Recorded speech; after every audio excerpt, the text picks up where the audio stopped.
Albert Einstein once said, everybody's a genius, but if you judge a fish by its ability to climb a tree, it will live its whole life believing that it is stupid. Ladies and gentlemen of the jury, today on trial we have modern day schooling. Glad you could come. Not only does he make fish climb trees, but also makes them climb down and do a 10-mile run. Tell me, school, are you proud of the things you've done?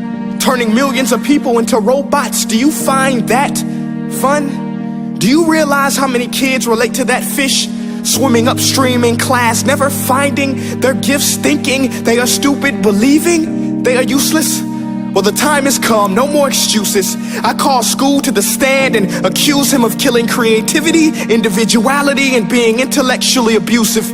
He's an ancient institution that has outlived his usage. So, Your Honor, this concludes my opening statement, and if I may present the evidence of my case, I will prove it. Proceed. Exhibit A. Here's a modern day phone. Recognize it? Here's a phone from 150 years ago. Big difference, right? Stay with me. Here's a car from today, and here's a car from 150 years ago. Big difference, right? Well, get this. Here's a classroom of today, and here's a class we used 150 years ago. Now, ain't that a shame? In literally more than a century, nothing has changed. Yet you claim to prepare students for the future? But with evidence like that, I must ask, do you prepare students for the future or the past? I did a background check on you and let the record show that you were made to train people to work in factories, which explains why you put students in straight rows, nice and neat, tell them sit still, raise your hand if you want to speak, give them a short break to eat, and for 8 hours a day, tell them what to think. Oh, and make them compete to get an A letter which determines product quality, hence grade A of meat. I get it. Back then, times were different. We all have a past. I myself am no Gandhi. But today, we don't need to make robot zombies. The world has progressed. And now we need people who think creatively, innovatively, critically, independently, with the ability to connect. See, every scientist will tell you that no two brains are the same. And every parent with 2 or more children will confirm that claim. So please explain why you treat students like cookie cutter frames or snapback hats, giving them this one-size-fits-all crap. Watch your language. Sorry, Your Honor, but if a doctor prescribed the exact same medicine to all of his patients, the results will be tragic. So many people would get sick, yet when it comes to school, this is exactly what happens, this educational malpractice, where one teacher stands in front of 20 kids, each one having different strengths, different needs, different gifts, different dreams, and you teach the same thing the same way? That's horrific.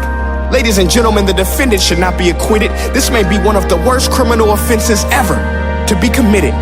And let's mention the way you treat your employees. Objection. Overruled. I want to hear this. It's a shame.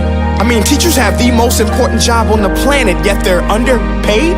No wonder so many students are short-changed. Let's be honest, teachers should earn just as much as doctors, because a doctor can do heart surgery and save the life of a kid, but a great teacher can reach the heart of that kid and allow him to truly live. See, teachers are heroes that often get blamed, but they're not the problem. They work in a system without many options or rights. Curriculums are created by policymakers, most of which have never taught a day in their life. Just obsessed with standardized tests. They think bubbling in a multiple choice question will determine success. That's outlandish. In fact, these tests are too cruel to be used and should be abandoned, but don't take my word for it. Take Frederick J. Kelly, the man who invented standardized testing, who said, and I quote, "These tests are too cruel to be used and should be abandoned." Ladies and gentlemen of the jury, if we continue down this road, the results will be lethal. I don't have much faith in school, but I do have faith in people.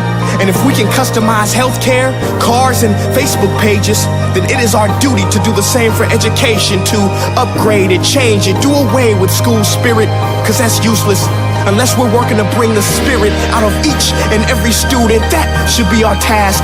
No more Common Core. Instead, let's reach the core of every heart in every class. Sure, math is important, but no more than art or dance. Let's give every gift an equal chance. I know this sounds like a dream, but countries like Finland are doing impressive things. They have shorter school days, teachers make a decent wage, homework is non-existent, and they focus on collaboration instead of competition. But here's the kicker, boys and girls.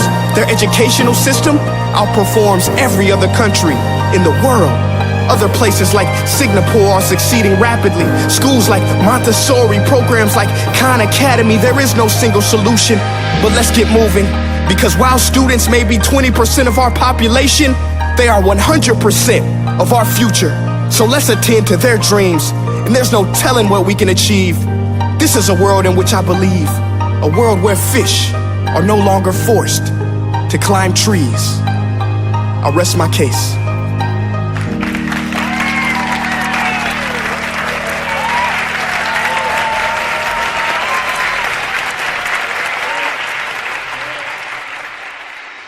Hey guys, my name is Prince EA, and I want to say thank you so much for watching my video.